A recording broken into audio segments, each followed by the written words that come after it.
restons debout et nous répétons, vous répétez après moi.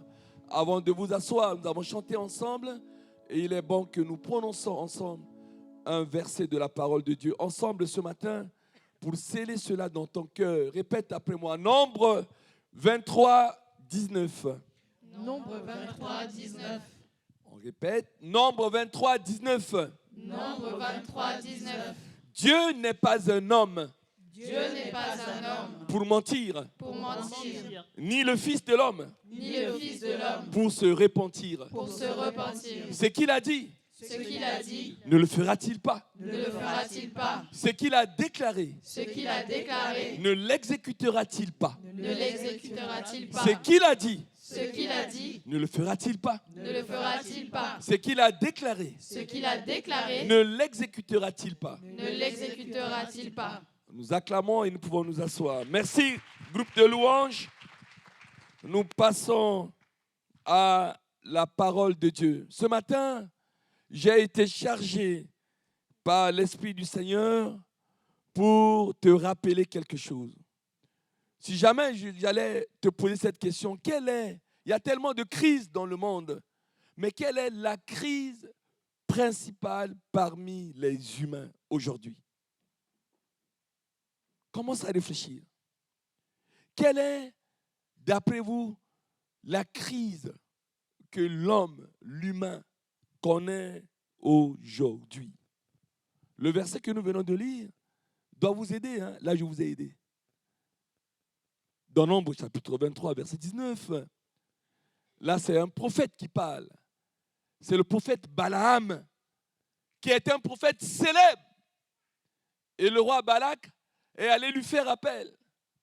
Parce que les enfants d'Israël étaient tellement puissants à ce moment-là. On ne savait que faire en face des enfants d'Israël. Et Balak va appeler Balaam. Il a négocié avec lui. Et quand vous allez lire tous ces chapitres, vous allez voir que c'est fort. Et Balaam, le prophète, va dire la différence principale entre Dieu, aujourd'hui dans sa nature, et l'homme que tu es, que je suis, que nous sommes. Il dit, Dieu n'est pas un homme. Waouh! Pour mentir. Moi, je suis homme, ça me choque tout de suite.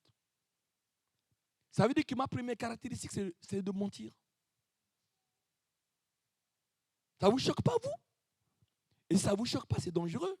C'est-à-dire que tellement que nous considérons le mensonge comme une vertu. Ça doit te choquer. Puis moi, je suis homme. Tu es homme aussi, au sens d'être humain. Voilà ce que dit ce prophète. Balaam. Il dit, Dieu n'est pas un homme. Ah bon? Ok. Pour mentir. Mais s'il était là, on dit, oh. Moi, je ne fais pas que mentir. Dieu n'est pas un homme pour mentir.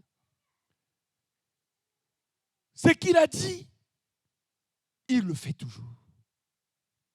Ce qu'il a déclaré, il l'exécutera toujours. Je réponds à la question. Vous prenez sur tous les plans. Commençons par le plan politique qui gère le monde. La première crise politique, vous pouvez faire Sciences Po, hein, Kumba. Tu peux faire Sciences Po. Aujourd'hui, il y a quelque chose qui dépasse tous les politologues dans tous les pays du monde, Afrique, Amérique ici. C'est quoi? Le désintérêt des gens d'aller voter. Le taux de participation au vote. On va avoir dans les pays de France, les européennes, la première chose dont on va parler sur toutes les chaînes, c'est le taux de participation. Pourquoi les gens ne participent plus? Pourquoi les gens ne croient plus en la politique? Parce qu'un homme politique va dire quelque chose. Il va tellement bien parler. Et il parle bien. Mais il ne le fera pas.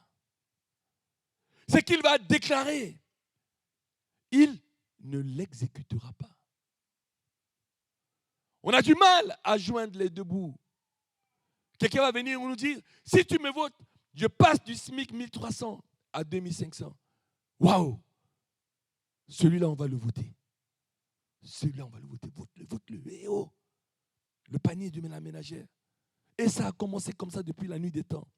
Et une fois que la personne a été votée, il ne le fait pas, il ne l'exécute pas, et c'est décourageant.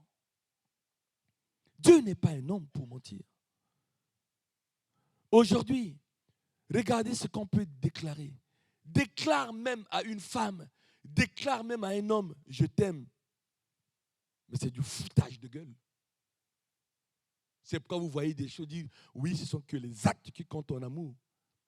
C'est fini au baratin. Parole d'un homme, ça ne vaut plus rien. La parole d'un homme ne vaut plus rien, ne vous y trompez pas. Ce qu'un homme peut déclarer, il ne l'exécute pas. Attention, hein.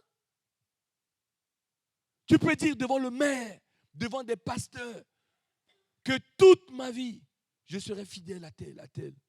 Mon œil. Même pas une semaine, tu vas tromper. Pour ne même pas dire, même pas quelques heures. C'est la crise principale. Le non-respect de la parole donnée. La vacuité de la parole. C'est nul, ça ne vaut plus rien. Or, c'est la denrée principale. Dieu créa les animaux, les oiseaux. Il ne leur a pas parlé. Et quand le 6e jour, il a créé l'homme, le principal don qu'il a donné à l'homme, c'est la parole. Il a commencé à parler à l'homme. C'est pourquoi on dit que le dialogue n'est pas entre un homme et un autre homme. Quand moi je parle à Daniel, très content de te voir, venu du Brésil, au milieu de nous, je ne peux pas dire que je dialogue avec mon fils Daniel. Parce qu'un homme parle à un autre homme, c'est un monologue. Quand je parle à moi-même, c'est un monologue. Quand tu parles à un autre être autre que humain, c'est un dialogue. C'est pour ça. Tu vois un homme, tu dis, mais tu n'as jamais fait un dialogue. Ça, c'est aussi une clé d'évangélisation. Ah bon? Non, tu n'as jamais dialogué. Pourquoi? Je dialogue avec mes amis, mon père, ma mère. Non, non, non, ce n'est pas un dialogue. Quand tu parles à toi-même, tu monologues. Et quand tu parles à un autre toi-même, tu monologues. Mais depuis que tu es né, tu n'as jamais parlé à un être divin. Le dialogue ne peut avoir lieu entre qu'un homme et Dieu. Sinon, il n'y a pas de dialogue. Vous avez compris. Je ferme la parenthèse. C'est extrêmement important. La parole. Et dans la Bible zoome, fait des focaux sur des personnages principaux, comme ça. Par exemple, si on dit dans la Bible, quel est l'homme qui a expérimenté la puissance de Dieu? Tout de suite, les gens vont dire Samson, Samson, Samson, Samson, Samson. C'est comme ça. On va dire, il dit, oh, mais pour des gens qui ne sont pas chrétiens, c'est connu. Quel est l'homme dans la Bible qui a vraiment expérimenté la souffrance, les épreuves? On dit Job. Voilà. Et là, dans le thème d'aujourd'hui, quel est l'homme qui a reçu la révélation sur la parole de l'Éternel? Quel est l'homme, quand Dieu lui parle, il précrastine. Précrastiner, c'est le contraire de procrastiner.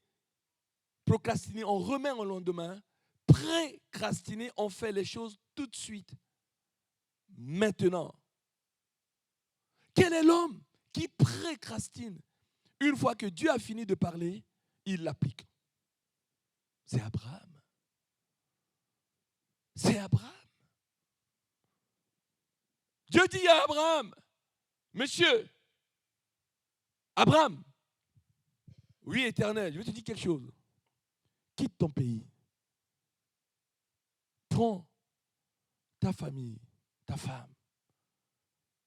Il a pu même un neveu qui s'appelle l'autre. Ils étaient ensemble. Il gardait son neveu. Ils étaient 3 dans la maison. Abraham, maman Sarah et l'autre. Le texte ne nous dit pas pourquoi il a gardé l'autre. Ses parents sont morts, on ne sait pas. On garde toujours un neveu. une nièce, un cousin. C'est la dynamique de la vie.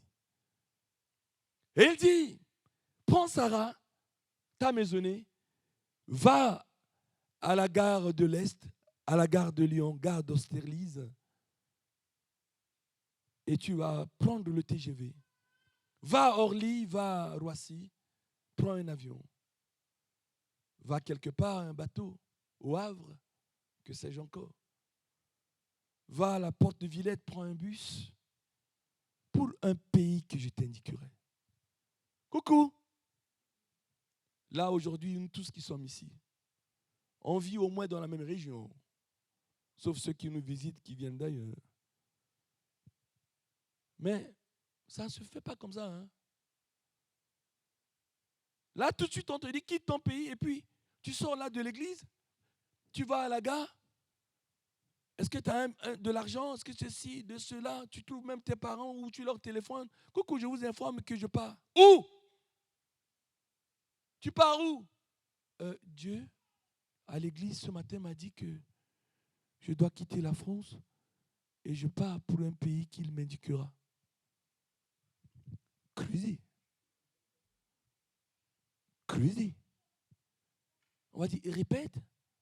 Si tu parles à maman, maman va appeler son chéri, va dire, ton fils est devenu fou. On savait qu'il allait dans une secte.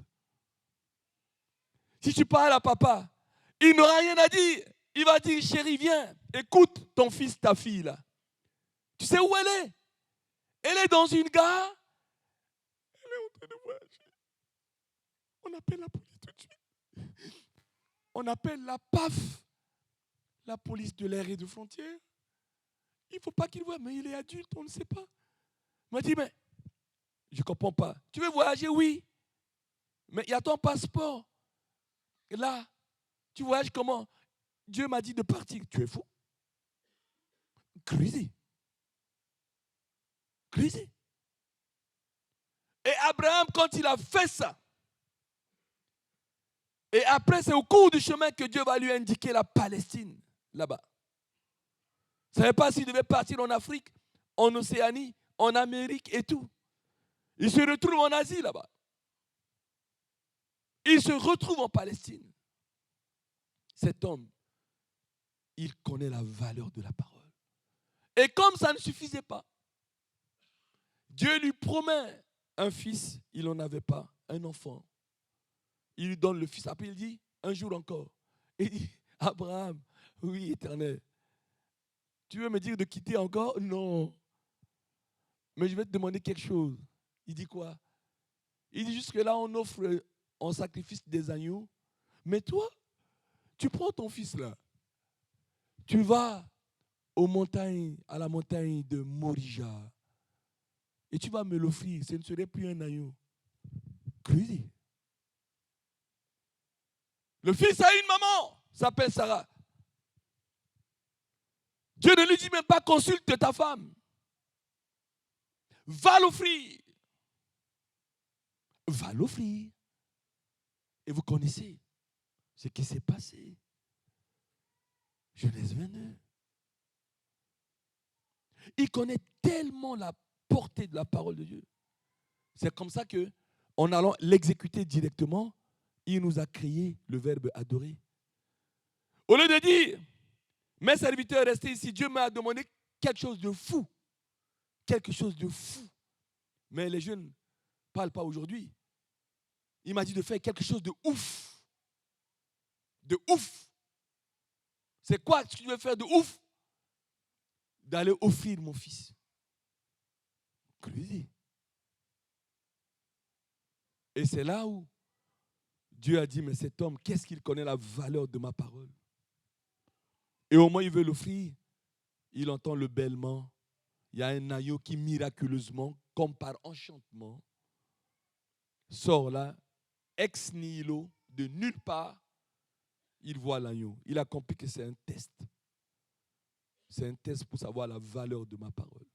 Il a donné au nom de ce lieu, Dio va girer à la montagne de l'Éternel, Dieu pourvoira.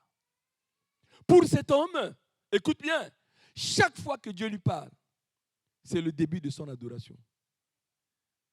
C'est-à-dire, au moment où Dieu lui parle, il sait que c'est la tona que donne fidèle. Vous voyez, pour chanter, nous les aînés, on est habitués à enchaîner. Hein. Aujourd'hui, on a quelques difficultés parce qu'il faut écouter les tonas. Nous, on ne connaît pas les tonas. Nous, on enchaîne. Et prochainement, on va enchaîner comme ça. Chacun son onction. On n'entend pas les tonas. Là, je me suis laissé faire. Après, non. Nous, on enchaîne, on démarre. C'est terminé. Jusqu'à la fin. Mais faire comme vous, là, on manque d'onction. Ça se passe une fois, pas deux fois. Hein? Après, on se retrouve nous-mêmes. Comment on chante. Et les musiciens, ils suivent. On n'entend pas les tonas. Hein? Ça tue comme ça, les aînés. Je ferme la parenthèse. Il a donné à ce Jéhovah Jireh. Aujourd'hui, si Dieu te parle, tu es loin de savoir qu'il est en train de te dire, adore, entre en adoration. Pour cet homme, je le répète, chaque fois que Dieu lui parle, il sait que c'est le début de l'adoration. Il appelle obéir à la parole de Dieu, adorer. C'est lui qui a inventé ce mot. Hein? Je vais adorer. Dans son expression à lui, adorer, c'est faire ce que Dieu me dit là. C'est ça, adorer. Ce n'est pas chanter, ce n'est pas louer, ce n'est pas de la tona. C'est faire ce que Dieu me dit de faire. Alors un jour, il va dire à ce fils qui est survivant, il dit, voilà, ben, tu es grand, hein? La fameuse onction BMW. Il y a des moments où ben, tu es baptisé, maintenant tu es marié. Tu es maintenant baptisé, il faut vraiment te marier. Alors j'aime bien quand les jeunes me corrigent. Ils disent, mais le pasteur, qu'est-ce qu'il est nul en anglais. Hein? Baptême, mariage, wedding. Mais wedding, c'est égal mariage, non, non. Wedding n'est pas mariage. Hein? On peut se marier sans faire le wedding, sans fêter. Qu'est-ce que vous me racontez là? Tu peux aller à la mairie, te marier sans fêter. Donc il y a bien baptême, mariage et wedding. La fête. Bien sûr que oui. Je suis très nul en speaking, mais très fort en writing. Quand je vous écris l'anglais, comme vous voulez. Hein. C'est comme ça. Mon prof est là. Hein. Elle sait. Mais attention. Il dit à son fils, va. C'est maintenant le mariage, le wedding. Il choisit son ancien serviteur. Va dans mon pays, dans ma famille. Cherche-moi une épouse pour mon fils. Et Eliezer, son serviteur, va lui dire, patron, juste une question. Je vais y aller. Hein? Mais si j'arrive là-bas et que la fille ne voudrait pas me suivre, n'est-ce pas? Vous lirez dans Genèse 22 là-bas. Et est-ce que je peux venir prendre Isaac et l'amener là-bas? Peut-être que la fille voudrait exiger de le voir. C'est évident, hein? Il n'y a que dans certains pays, ça se fait encore. Et là, on voit aussi à la télé aussi, ça se fait. Des mariages surprises. Tu ne connais pas le gars, c'est juste des critères, tu le découvres pendant le mariage même à la télé, chez le maire, n'est-ce pas? Voilà. Abraham a dit, non, mon fils ne bouge pas. Il ne retourne pas là-bas. Et c'est là où, Alain, Genèse 24, 7. C'est le seul verset. Et après un deuxième verset de conclusion. Il va dire quelque chose à son serviteur. Il va dire, attention, Genèse 24, verset 7. Il va lui dire, le Dieu, voilà. Ah, merci, Bishop. Et l'Éternel, le Dieu du ciel, qui m'a fait sortir de la maison de mon père et de ma patrie, qui m'a parlé. Il revient dessus. Il sait que quand Dieu parle, c'est sérieux. Il dit, oh, Élézer, écoute-moi bien. L'Éternel, le Dieu du ciel, qui m'a fait sortir de la maison de mon père et de ma patrie, qui m'a parlé. Qui m'a parlé. Quand j'ai lu ça, j'ai eu le message d'aujourd'hui. Qui m'a parlé. Qui m'a parlé.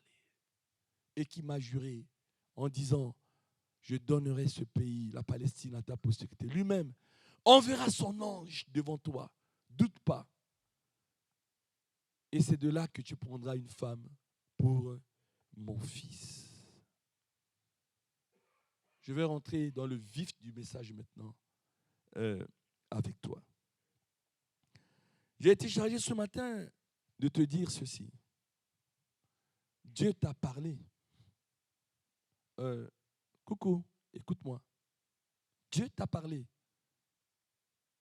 Tes apostrophes là, c'est toi. Mets ton prénom. Tu ne peux pas me dire que depuis janvier jusqu'à aujourd'hui, 4 mai, Dieu ne t'a pas parlé. Non. Après, tu vas confirmer ce que Balaam dit sur nous, que l'homme est un menteur là. Dieu t'a parlé. Même quand tu vois une fleur qui bouge, il te parle. Tu n'existes pas sur la terre au hasard. Un ami qui t'invite, qui te parle, qui te donne une explication. Dieu parle tantôt d'une manière, tantôt d'une autre. Pour ceux qui viennent à l'église. 4 dimanches dans le mois. Encore les vendredis, Dieu parle. Ça fait 8 occasions. Et toutes sortes de possibilités où Dieu nous parle. Par des prophéties, par cela. Dieu t'a parlé. Au mois de juin, nous serons la moitié de l'année. Et toutes les paroles que tu as reçues, pour mieux, même la seule parole que tu as reçue, qu'est-ce que tu en as fait? Je pourrais même arrêter là, le message est terminé. Hein? C'est ça ce que j'appelle le corps du texte. Après, nous l'habillons par de l'exégèse, nous le coiffons, nous le parfumons pour le prêcher. Mais le corps du texte dit à mes enfants, quand je leur parle, qu'est-ce qu'ils font avec? Un homme expérimenté en matière de la pêche, il s'appelle Simon-Pierre. Il a pêché toute la nuit. Toute la nuit, ils n'ont rien pris. Le Seigneur Jésus est venu, il a dit, avancez en pleine eau et jetez vos filets. Il avait commencé à discuter, il a dit, mais Seigneur, nous avons pêché toute la nuit. On n'a pas pris même un petit tilapia. Il a compris. La même grâce qui a été faite à Abraham, parce que c'est une grâce, ce n'est pas un homme exceptionnel. Hein? Il est de même nature que nous. Soit dit en passant. Élie, de même nature que nous, même s'il a interdit à la pluie de tomber. Josué, qui a bloqué le soleil, même nature que nous. Sinon la parole ne va pas nous être prêchée. Ils étaient des êtres extraordinaires qui étaient d'une nature différente que nous. Tu es de même nature que Abraham. Et Pierre a compris qu'il est de même nature qu'Abraham. Il a arrêté son raisonnement. Il a dit, vous avez dit quoi? Je vous ai dit, il était avec ses compagnons, avancez en pleine eau. Mais on vient de là-bas, non, il n'a plus parlé. Il a dit à Jésus, sur ta parole, je jetterai mon filet. Et nous connaissons le résultat. Lui, à partir de ce moment, quand il a vu les poissons, il était devenu comme Abraham. C'est pour ça qu'un jour, il était dans la barque, au milieu de la nuit, il y avait le vent, il y avait la tempête, et Jésus marchait pour venir vers eux pour les sauver. Ils l'ont pris pour un fantôme. Ils ont commencé à crier, oh! Fantôme, ghost. Ils ont pris Jésus pour un fantôme, c'est marqué. Le rallye, mon ami, j'aime bien ton sourire. C'est marqué. Hein? Ils l'ont pris pour un ghost. Et là, Pierre, non, il est éveillé. Il y a souvent des gens, d'autres qui parlent, d'autres sont un peu porte-parole, d'autres sont un peu pipelettes comme le pasteur Binois, etc. Pierre, c'est une pipelette. Quand les gens criaient, ouah, ouah, ouah, il a osé parler au ghost, parler au fantôme. Il a dit, tu es fantôme ou tu es le Seigneur Jésus que je connais? Il s'est rappelé de la pêche miraculeuse. Jésus dit, mais je ne suis pas un gosse, je suis venu vous sauver. Et là, Pierre dit, si c'est toi, dis une parole que moi aussi je marche sur l'eau comme toi. Jésus dit, c'est moi, viens. Immédiatement. Non, mais c'est du foutage de gueule. Déjà, ils avaient peur dans la barque. Comment il peut sortir et marcher comme le ghost? Mais vous savez, quand vous avez la révélation de la parole, alors il n'y a plus de raisonnement. Mais à ce moment-là, dès qu'il croit à la parole, coucou, l'eau est liquide, l'eau peut devenir également solide, comme une glace. On peut marcher sur une glace. Et immédiatement, l'eau est devenue une glace. Pierre marcha sur l'eau. Quel est l'homme qui a marché sur l'eau comme Jésus? Pierre. Et comment se fait qu'il a marché sur l'eau? Parce qu'il a cru en la parole. Il a cru en la parole. Et il marchait justement sur l'eau. À un moment donné, il a dit, oh, mais l'eau est liquide. Parce que quand tu parles, Dieu ne crée pas la parole. Coucou, attention à ce que tu dis. Hein. Regardez, dans deux trucs, deux choses. Si c'est toi, il a oublié que l'eau est liquide. Dis que je marche comme toi. Jésus dit, viens. Il marche. Tu es devenu glace. Au moment où il va créer autre chose par sa parole, il dit, mais l'eau est liquide. Comment je marche sur l'eau? L'eau est devenue liquide. Il commence à s'enfoncer. C'est ça qu'il faut faire attention. On lit les animaux par la parole, par les cordes, mais l'homme se lie par la parole. Attention. Et Jésus a dit, mais non, tu avais dit, tu as cru en ma parole, tu marchais, l'eau était devenue glace. Maintenant, tu commences à t'enfoncer. Jésus le remet, l'eau est devenue glace avant qu'il aille dans sa pirogue, là où il venait avec Jésus pour traverser. Les évangéliques n'aiment pas prêcher sur Marie et ils ont raison. On peut les comprendre, ils n'ont pas raison, mais on peut les comprendre. Parce que les catholiques se sont mis à prier Marie, ce qu'on appelle la mariolâtrie. Et c'est rare d'écouter un pasteur citer Marie. Mais Marie a reçu la même révélation qu'Abraham, que les pierres là. Pourquoi? Une fille vierge. Un ange vient lui dire, tu vas mettre au monde. Elle est fiancée. Il dit, mais, oh. Si mon fiancé sait ça alors qu'il sait que je suis vierge, il va me quitter. Et ça n'a pas raté. Elle a dit, fiancé Joseph, je suis enceinte. Elle dit, ouh, qu'est-ce que tu me dis là? Tu m'as dit que tu n'as pas connu d'homme. Bon, écoute, moi je suis un homme de bien. Hein?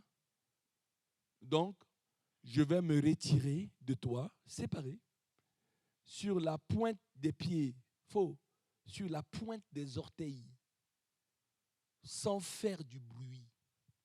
Je ne dirai pas que c'est une menteuse. Elle n'est pas vierge, elle dit qu'elle est vierge. Je ne le dirai pas. Et pendant qu'il était en train de se retirer sur la pointe des orteils, le même ange qui a parlé à sa fiancée est venu vers lui et a dit, ce qu'elle dit, elle ne ment pas. Retourne avec elle.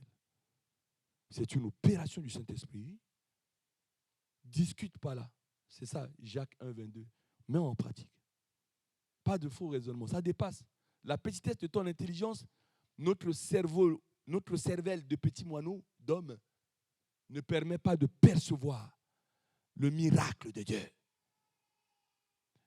Lui aussi, un homme que je kiffe de ouf dans la Bible, il a cette sensibilité. Il est revenu avec Marie. Et il a dit, je reviens. Qu'est-ce que tu as dit à l'ange alors? Ça ne t'a pas étonné? Et Marie lui a dit, chérie, j'ai dit à l'ange, je n'ai jamais eu de rapport sexuel, mais je suis la servante de l'Éternel. Qu'il me soit fait selon sa parole. Qu'il veux sois fait selon sa parole, exactement comme Pierre. Sur ta parole, nous avons l'expérience. Nous n'avons pas pu pêcher, même pas une seule tilapia. Mais sur ta parole, je jette mon filet. Car Dieu crée par la parole. Que la lumière soit, la lumière fut. La parole est la matière première de Dieu. Il crée par la parole. Dans l'acte créationnel de Dieu, il le crée par la parole. C'est cela. Paul l'a rappelé dans Romains 4, 17. Dieu qui donne la vie aux morts appelle les choses qui ne sont point comme si elles étaient. Dieu que nous louons là, Dieu que nous adorons, qui donne la vie aux morts. C'est un Dieu exceptionnel.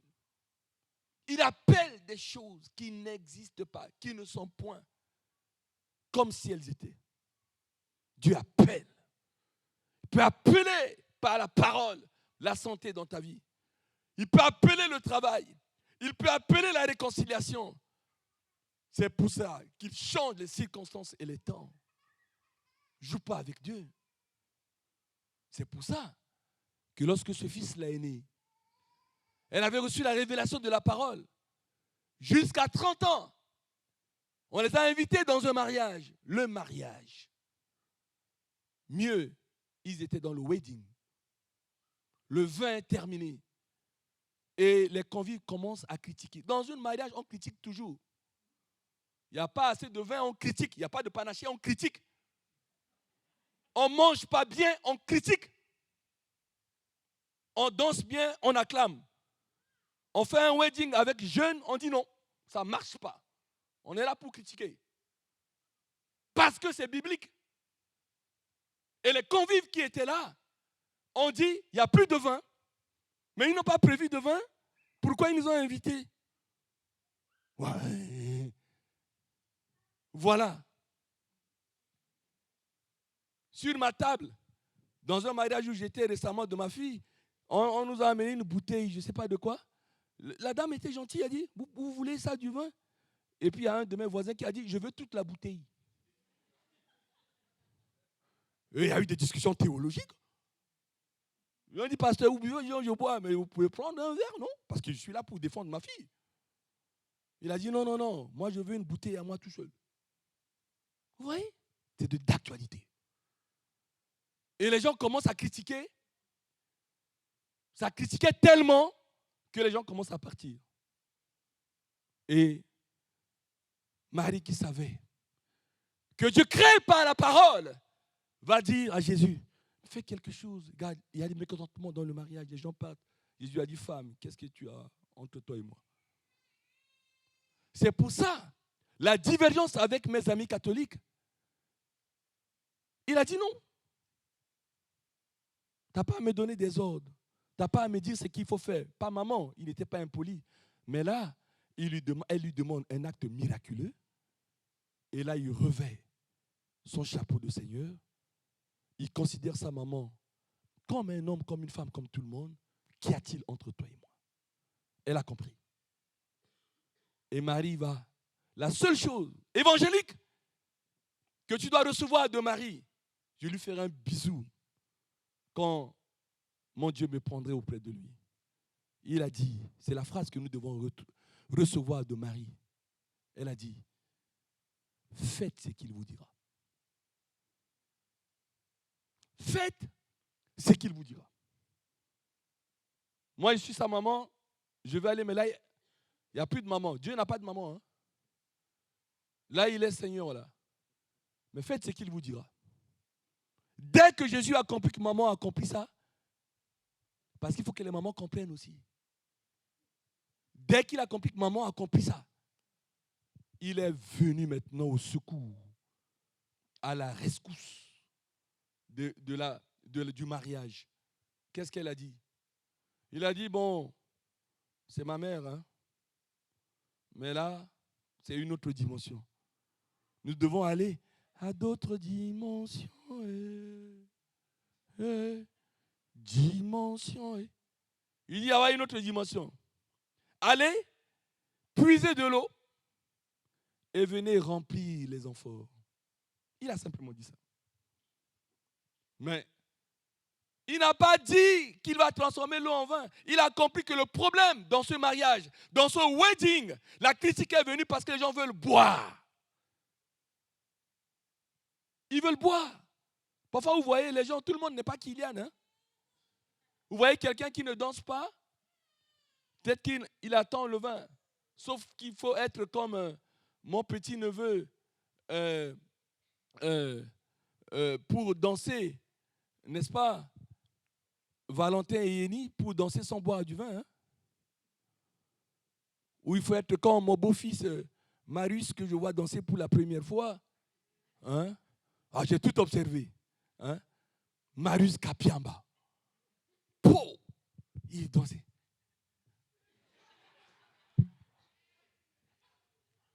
J'ai dit, Marius, toi, c'est difficile quand tu arraches même un sourire. Non. J'ai vu, il est beau et tout. J'ai dit, on est là, non. Il est bon. Après, il dit, mais donc tu sais danser? Il m'a dit, pasteur, je suis congolais. Hein. Ah, j'étais là, comme une petite, je voyais les gens qui disaient, oh, tiens, il est bon, lui, là. Il est bon, etc. Et tout. D'ailleurs, j'ai pris une décision ce matin. Parce que ma petite sœur, Ida, et puis ma femme, quand elle parle, ça vaut la parole de Dieu. Elle est allée à la maison, elle m'a donné même des ordres. Elle a dit, tes enfants, là, ils ont tellement de talent. Leur chorégraphie, c'était tellement artistique. Nous devons sortir des sentiers battus. Ils doivent le faire ici. On va inviter du monde 2 heures non-stop. C'est Kylian qui va patronner ça. On va appeler ça chorégraphie. Chorégraphie spirituelle, c'est que vous voulez. Invitez, invitez, invitez, invitez, invitez. Vous allez voir ce que vous allez voir. Mais oui. Il y a les bases bibliques. J'ai donné au mariage. Ecclésiaste 3, 4, il faut danser. Somme 150. Vous retrouvez la danse là-bas. C'est spirituel. Bien sûr qu'il faut faire des soirées de louange, mais là, c'est une soirée de danse. Soirée de danse avec Corée et tout. Commencez à voir Clem, la blanche noire là, hein, etc. Vont danser ici et tout. Bah oui, ma fille blanche là, elle n'a rien à voir. Hein, avec, elle n'a rien envié avec une africaine. Elle a tout à sa place. La danse, etc. Tu fermes la parenthèse. Et en ce moment-là, peut-être que Barbara aurait dit accoucher, elle sera de la part. Alors là, Barbara dans cette affaire, terminé. Et vous avez vu Barbara, mais vous n'avez jamais vu Léa. Léa défie Barbara. Elle est même allée à Kinshasa. Ah oui, je trahis des choses. Elle s'est rendue à Kin. Elle a mangé à Matong. Je ferme la parenthèse. C'est une moine en boca. Attention. On va faire une choré ici. Ça va danser. Et vous allez voir à un moment donné de la chorégraphie. Waouh. Shanice et Nixon vont faire leur entrée. Alors là, terminé quoi. Mais il faut faire cette choré. Je ferme la parenthèse. C'est tellement important. Et là, faites ce qu'il vous dira. Ils ont appliqué la parole. Ils ont rempli les vases d'eau. Et l'eau est devenue le vin. À telle enseigne que l'ordonnateur, il y a toujours un ordonnateur, un wedding player, il y avait des coordinateurs, etc. et tout. Ils étaient super. Il y a de l'ordre. Il a dit, mais vous avez... Non. Wedding player. Souvent, on sert d'abord le bon vin dans notre tradition à l'époque là-bas, dans la Bible. Et le vin qui est moins, on le sert après. Mais vous avez caché, je ne sais pas, dans les coffres, je ne sais pas où, le bon vin. Les gens ont commencé à critiquer et c'est maintenant que vous sortez le bon vin. Non. Ça venait d'être le miracle, le premier miracle que fit Jésus. C'était lors de ce mariage. Regardez la valeur de la parole. Vous avez compris. Une dissertation, c'est thèse, antithèse et synthèse. Nous allons à l'antithèse. Chaque fois que Dieu te parle et que tu dis à Dieu, je vais utiliser une expression triviale, cause toujours tu m'intéresses, eh bien tu n'es pas adorateur. Chaque fois que Dieu te parle, c'est comme l'eau qui coule sur la plume d'un canard. Tu ne fais rien avec cette parole. Dieu dit celui-là, celle-là, non seulement n'est pas un adorateur, mais je ne comprends pas pourquoi il m'appelle Seigneur.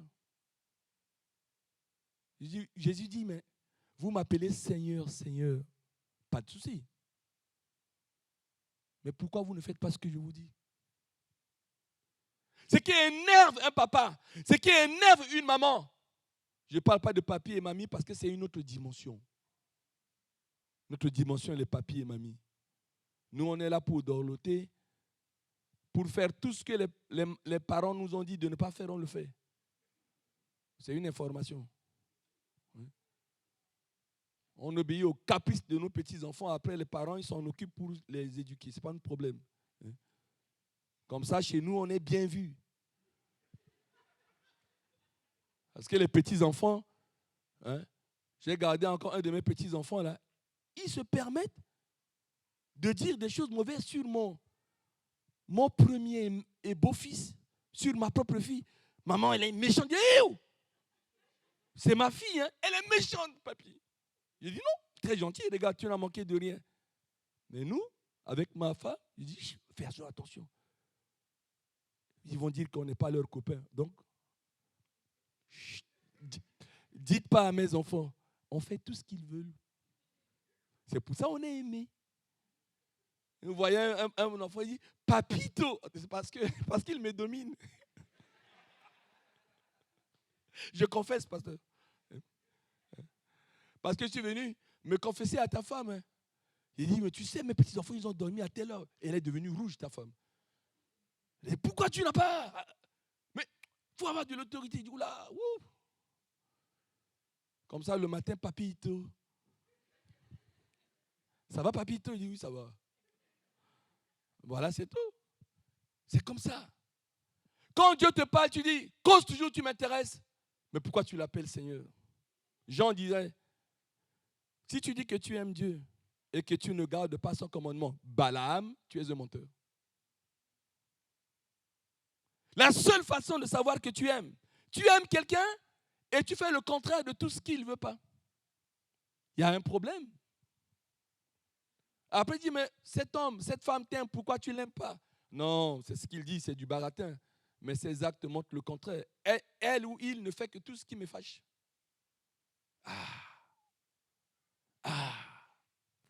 Attention, hein. Quand Dieu parle et tu n'appliques pas, comme Abraham, comme Pierre, comme Marie, dont j'ai le privilège de prêcher ce matin, car les évangélistes, je le répète encore, n'aiment pas Marie, n'aiment pas prêcher Marie.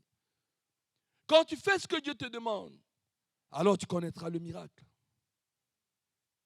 La pêche miraculeuse. Tu connaîtras tout ça. Tu vivras la parole de Dieu. On le chante. Merci pour ta parole, lumière donnée aux hommes, qui nous fait connaître le cœur de Dieu. J'aime ta parole, Seigneur. Ça, on ne doit pas pousser. Moi, pasteur, je vous dis, si tu n'aimes pas ta parole, arrivé à cette partie, ne chante pas. Saute. Parce que c'est hypocrite. J'aime ta parole, Seigneur. Non mais, tu aimes la parole? Tu aimes la parole de Dieu? Pourquoi tu ne l'appliques pas? J'aime ta parole, Seigneur. Non. On compte sur les doigts d'une main les gens qui aiment la parole, c'est-à-dire qui l'exécutent sans raisonner. Ils l'appliquent. On dit encore, Jacques 1,22, mettez en pratique la parole. Aujourd'hui, la vie des gens n'est pas solide. Pourquoi? D'après vous? Pourquoi nos vies ne sont pas solides? Une petite tempête, on l'a chanté. Je traverserai. Même s'il y a la tempête, même s'il y a le vent faux, on est noyé. Pourquoi? D'après vous, dites-le-moi. Matthieu 7, versets 21 à 27. L'antithèse est terminée. Avec Matthieu 7, 21 à 27. Ceux qui me disent, c'est Jésus qui parle, Seigneur, Seigneur, n'entreront pas tous dans le royaume des cieux. Mais celui-là seul qui fait la volonté de mon Père qui est dans les cieux. Nous continuons. Plusieurs me diront ce jour, Seigneur, Seigneur, n'avons-nous pas prophétisé par ton nom? N'avons-nous pas chassé des démons par ton nom? Et n'avons-nous pas fait beaucoup de miracles par ton nom? Alors je leur dirai ouvertement, je ne vous ai jamais connu. Retirez-vous de moi, vous qui commettez l'iniquité. C'est pourquoi quiconque entend ces paroles que je dis et les met en pratique sera semblable à un homme prudent qui a bâti sa maison sur le roc. La pluie est tombée. Les torrents d'épreuves, de souffrances, d'attaques dans la vie perso, dans la vie conjugale, dans la vie familiale avec eux, passera, viendront. Nous sommes encore sur la terre, enseignement eschatologique. C'est dans le paradis que tout va finir. Lorsque les torrents viennent dans ta vie, lorsque les vents soufflent et se jettent contre cette maison, c'est-à-dire contre toi, nous sommes le temple du Saint-Esprit, elle n'est point tombée. Tu ne tomberas pas. Pourquoi? Parce qu'elle est fondée sur le roc. Nous l'avons chanté. Jésus est le rocher de ma vie. Tu es fondé. Nous continuons le dernier verset 27. La pluie, mais quiconque entend ces paroles que je dis et ne les met pas en pratique sera semblable à un homme insensé qui a bâti sa maison sur le sable. La pluie est tombée, les torrents sont venus, les vents ont soufflé et ont battu cette maison. Elle est tombée. C'est la déprime, c'est la faim, c'est la cata, c'est le suicide. Et sa ruine est grande. Peuple de Dieu, voici mes mots de la fin dans cette conclusion. Et je vous le dis avec un ton pathétique, un ton grave. Nous sommes à la moitié du mois. Je vous fais un peu de cœur à cœur. Nous avons été bénis, nous continuons à être bénis. Samedi prochain, nous aurons encore un mariage dans ces lieux. Il y a de la bénie ici. Mais il y a aussi de la pluie, des torrents. Ma fille chérie, Roveline, n'est pas encore revenue à la modération. Dieu merci. Elle a repris son travail. Dieu merci. Elle a repris sa beauté. Dieu merci. Elle peut m'envoyer encore des photos chaque jour que je kiffe de ouf. Je l'ai vue encore au wedding. Vendredi soir, elle a eu droit à un bisou. Pourquoi? Elle ne devait plus exister. AVC en pleine église, tentative. Et puis quand elle est venue ici, moment de témoignage, qu'est-ce qu'elle va nous dire? Le 31, j'étais dans la longue veille. J'ai tiré une parole dans une corbeille. Cette parole dit, quand tu marches, c'est son 23, dans la vallée de l'ombre de la mort, ne crains point, car je suis avec toi, Roveline. Elle a dit à ce moment-là, c'était mon verset du 31, j'y ai mis ma foi. Mais je ne sais pas ce qu'un jour peut enfanter. Vous savez qu'elle est professeure d'élocution. Très belle élocution, ma fille. Elle dit, je ne savais pas ce qu'un jour peut enfanter. Mais quelques mois après,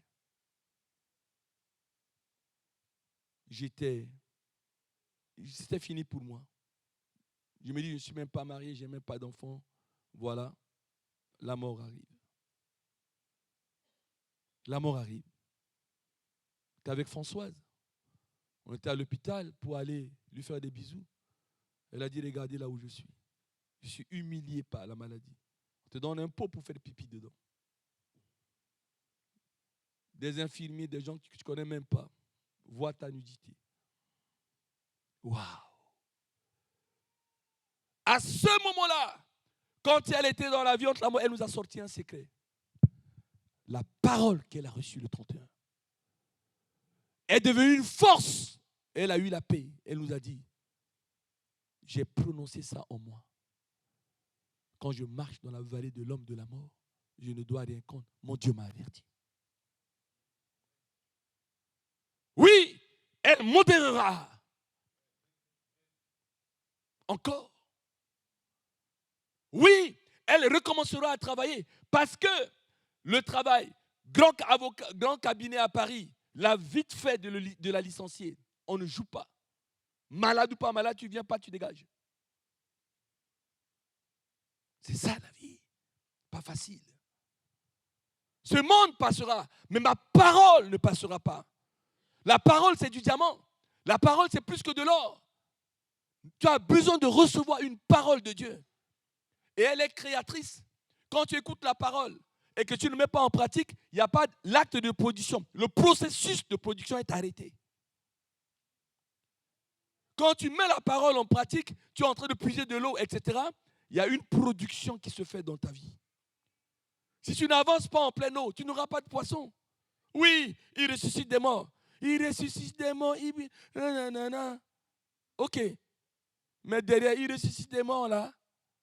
Il a dit, roulez la pierre. Jésus avait la main dans la poche. Il est où? Il dit, voilà le tombeau. Il n'a pas ressuscité Lazare.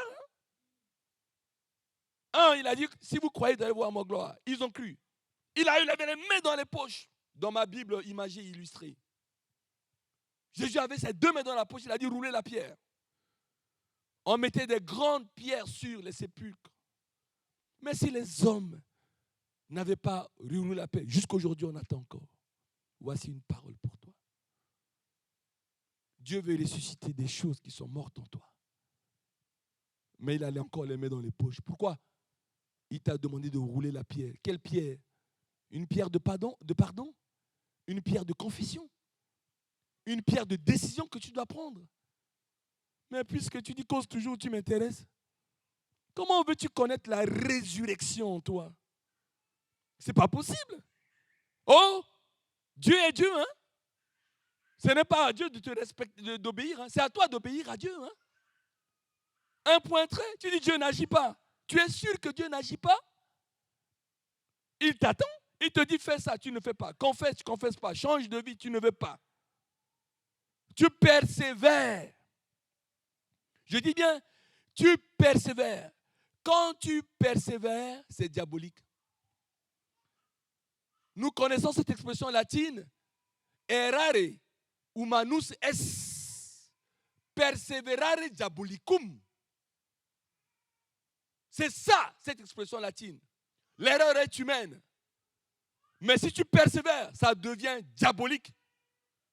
Errare humanus est, perseverare diabolicum. C'est les latins qui parlent comme ça. Mais quand tu persévères, on a beau te dire depuis ton baptême, le péché accidentel, oui, je suis humain, qui ne pêche pas. Toujours des raisonnements à la, mets le mot que tu veux. Ça ne va pas. Après, tu dis Dieu n'agit pas. On te dit que la condition du succès, c'est quoi?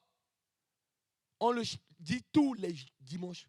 Médite la parole de Dieu jour et nuit. Agis fidèlement selon tout ce qui est écrit. Car c'est alors que tu auras du succès dans tout ce que tu entreprendras. Dans toutes tes entreprises. L'homme qui a amené les enfants d'Israël à la terre promise s'appelle Josué. Parce qu'il a appliqué ça. Il a eu du succès, il a eu de la réussite. Et tu n'as pas de succès aujourd'hui. Voilà le diagnostic. Tu n'as pas de réussite. Voilà. J'insiste beaucoup. Excuse-moi, modératrice. Il faut que je parle au peuple de Dieu. Nous devons mettre vraiment de la foi sur la parole de Dieu. Rovine nous l'a témoigné. La modératrice le dira. On a des excuses des frères et sœurs qui se déplacent aujourd'hui. Voyez vous-même les chaises. Certaines ne sont pas remplies. au moins 6 familles en déplacement. Voilà. Mais, le mois de novembre, Loïc qui s'excuse avec Claudie, qui sort dans la famille pour un baptême. Il est venu ici, trembler. Ah tiens, Loïc aussi donne une prophétie. Sa femme avait appelé. Il dit quoi? Il était là, il pleurait, il tremblait. Loïc, la paix de Christ. Il y avait shalom. Qu'est-ce qu'il y a? J'ai reçu une parole. Il dit, tu reçois une parole et tu pleures. Mais tu vas l'amener.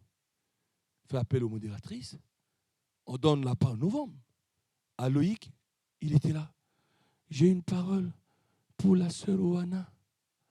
Dieu m'a dit qu'elle sera enceinte. Ah, vous l'avez oublié ça, hein? Quand il témoignait avec son mari qui est venu ici, avec le micro, une pluie d'acclamations. Ça a été précédé d'une parole prophétique. Faisons attention quand Dieu parle. Attention. Tu y mets la foi.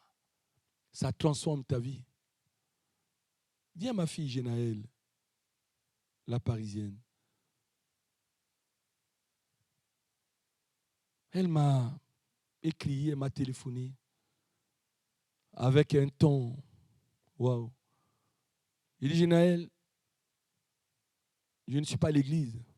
Je fais partie de l'église. L'église, c'est 2 choses. Un pasteur et des chrétiens, ou des chrétiens et des pasteurs. S'il y a des chrétiens, il n'y a pas de pasteur, ce n'est pas une église. Hein? Si on vous dit, je suis dans une église, qui est le pasteur? Il n'y a pas de pasteur, ce n'est pas une église. C'est tout ce que vous voulez. S'il y a le pasteur, un pasteur qui n'a pas de chrétien, mais c'est un pasteur ambulant. Mais il n'y a pas d'église. Il y a plein de pasteurs qui n'ont pas d'église, qui sont ambulants. L'église, c'est un pasteur et des chrétiens. Et je lui ai dit, ce que tu m'as dit, dis-le. Parce que dimanche, il y a quelque chose qui s'est passé. Elle va le dire elle-même. Une parole qui est sortie. Approche-toi. Parle dans le micro. Je sais que tu n'aimes pas parler dans le micro, mais il y en a beaucoup aussi qui ne savent pas parler dans le micro, mais ici, tout le monde sait parler. Je voulais juste demander pardon à Dieu parce que le dimanche dernier, il y avait la parole qui était sortie par le frère, parole de Jérémie, excuse-moi, parole de connaissance. Donc, à savoir qu'il y a quelques jours, j'avais très mal à la tête, j'avais des fortes douleurs à la tête. Je prenais des antidouleurs, ça passait pas.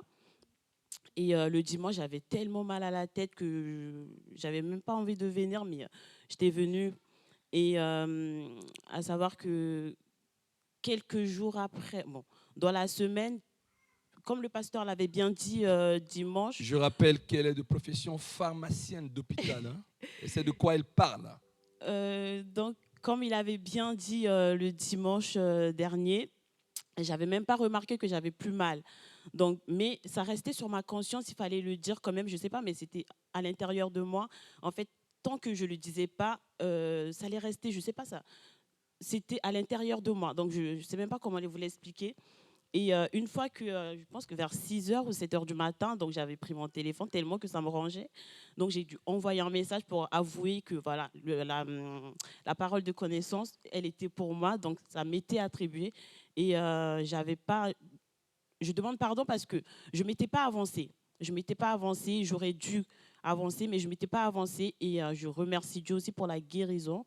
Et merci beaucoup et pardon encore à Dieu parce que j'ai pas fait sur le tas, je m'étais pas avancée sur le tas et je regrette vraiment cela et je demande pardon et merci à Dieu pour la guérison. Merci beaucoup. Mon message se termine là. Attention, Job dit, Dieu parle tantôt d'une manière, tantôt d'une autre et on n'y prend pas garde. Je vous ai légué pendant, sans regarder le temps, ce que Dieu m'a mis à cœur pour bien dormir. Car si je me limite au temps, Dieu m'en voudra. Attention. C'est ma sœur Ida, ma petite sœur, qui m'a dit un jour, qui nous a dit, même dans une réunion de conseil ici, c'est bien de respecter l'heure, mais parfois, attention. Il faut dire ce que Dieu nous met à cœur. Tu n'es pas venu au hasard ce matin. S'il vous plaît, je ne vais pas faire d'appel. Mais depuis janvier jusqu'à maintenant, Dieu t'a dit quelque chose. C'est le thème, hein, Jefferson, de cette prédication. Dieu t'a parlé. C'est le thème. Ne m'écrivez pas sur WhatsApp pour demander quel est le thème.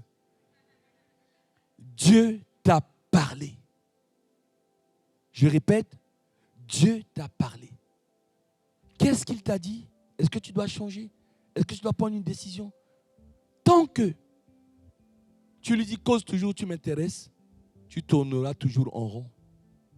Il y a une décision que tu dois prendre pour te fiancer, pour te marier, pour faire quelque chose. Mais tu tournes, tu cherches des raisonnements. Des raisonnements.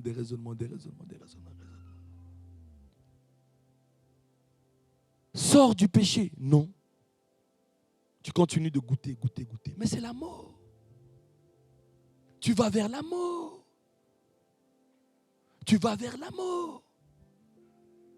Dis à mes enfants, considérez ma parole et ça vous changera. Considérez ma parole et ça vous changera.